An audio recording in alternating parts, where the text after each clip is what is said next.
Tubashimiye kuba mwarahisemwo ibikorwa vy'Urukiza TV. Kaze hano ni ku Rukiza TV. Turabakunda cane.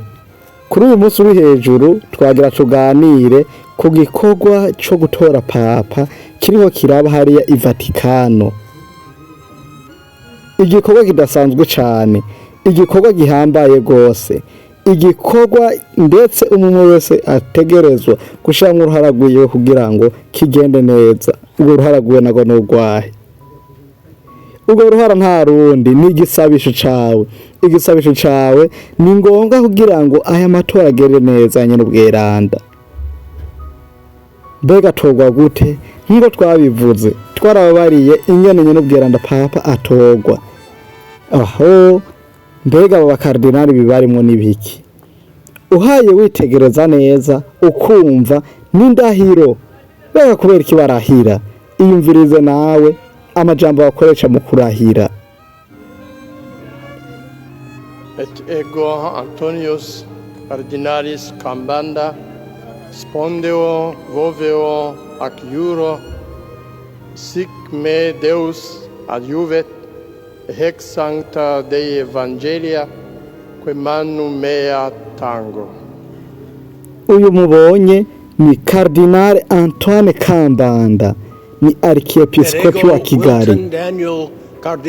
Yari kararahira ndetse akeyamanga we nyene ubwiwe yuko ibigiye kubera muri conclave atana hamwe azokwigira bivuga canke ata muntu numwe azokwigira bimenyesha. Birakomeye cane. Biyemerera bo nyene ubwabo mu majambo yabo ndetse bashize amanga, kandi murabona ingene bameze, nta numwe haye aratwenga, nta numwe haye aranezerwa, kuko ivyo bahe baravuga barazi ko ari ikintu gikomeye cane. Bariko bararahira bemanga ko batazokwigera na buhoro buhoro batangaza canke bavuga ikintu na kimwe mu vyabereye muri iyi nzu ya 16 bagiye kwinjiramwo. Ehe, ni ibintu bikomeye gose cane. Iyumvirize nawe. Sic me Deus adjuvet et hec sancta Dei Evangelia quae mano mea tango. Uburi kararahira aravuga we nyene ubwiwe yuko atazokwigera na buhoro buhoro, kandi avyemeye mu izina ryiwe atazokwigera agira muntu numwe atangariza canke ahantu na hamwe atangaza ikintu cose cakorewe muri iyi nzu barimwo ya 16.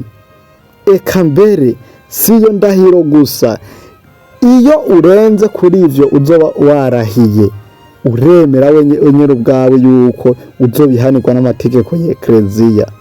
Ayo mategeko y'Ekleziya eka ategekanya yuko umuntu wese, umukardinale wese atangaje ivyavuye muri iyi conclave akabitangaza ivyabereye mw'ibanga, ko aheza akabigicibwa muri Ekleziya, akabigicibwa mu muryango w'abakristo. Ni ikintu gikomeye cane, ni ikintu c'intwari, ndetse abantu botegerezwa kumva bakumva neza ko aba bantu arabo gusabirwa cane, kuko ivyo bahaye barivugira bonyene, ivyo bahaye baremanga ari ibintu bikomeye cane. Mbega ni kubera iki bahitamwo kumanza kurahira imbere ya vyose?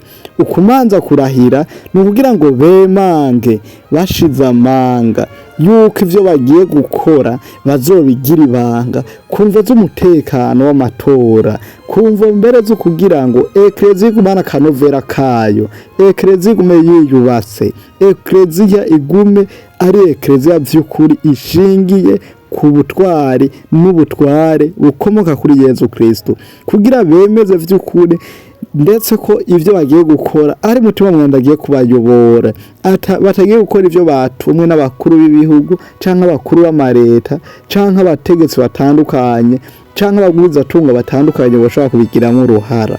Ni ibintu bikomeye cane kuja imbere y'abantu ukarahira ushize ikiganza mu gitabo, ndetse ukiyemerera wewe nyene yuko nuhagira ico uzovuga mu vyabereye muri iyi nama uzoza ukabihanirwa n'amategeko. Ni ibintu bikomeye gose, ndetse abantu benshi baribaza impamvu Ekleziya imanza gutunganya uwo mugenzo wuko abakardinale imbere yo gutangura vyose bamanza bakarahira eka mbere bamwe bakagira bati ibi bintu n'ivyo gushikuza ntivyari bikenewe ko abakardinale muri 16 bamanza kubirahirira. Eka mbere kurahira ni nko kwemera kugumya ibanga ry'ibigiye kubera hano.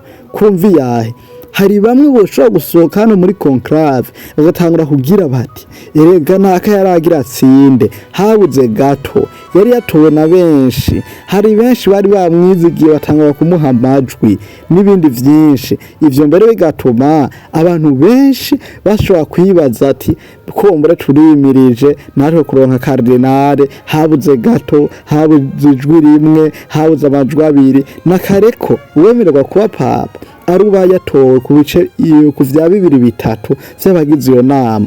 Nuvuga muri baba kardinali 133 twababarira eka abakardinali bashika 88 baba bemeje gutora umuntu umwe, ubumwe gaheza kemezwa. Nivyo mbere mu kanya duhavura turaba ingene iyatemejwe n'ivyo bice biheza bikagenda. Iyumviririza extra omnes. Ahavuze iki? Ashatse kubwira baraho bose bazi yuko bariko barafasha muri ivyo bikorwa vy'iryo rahira ry'abo ba kardinale, ndetse bariko barafasha uturirimbo n'ibindi ko bosohoka kugira ngo igikorwa geze gitangure.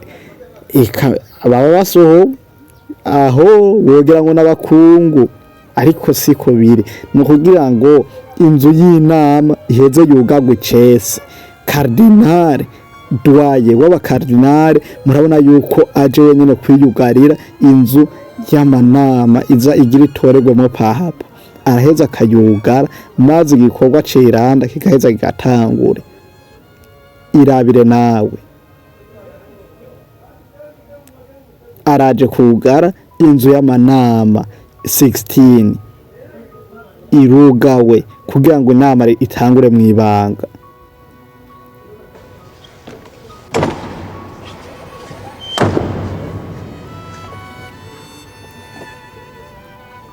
N'umugigo ukomeye cane ukugara. Irabire ingene baheze bakugara kugira ngo berekane ko bonyene igikorwa cabo kiratanguye.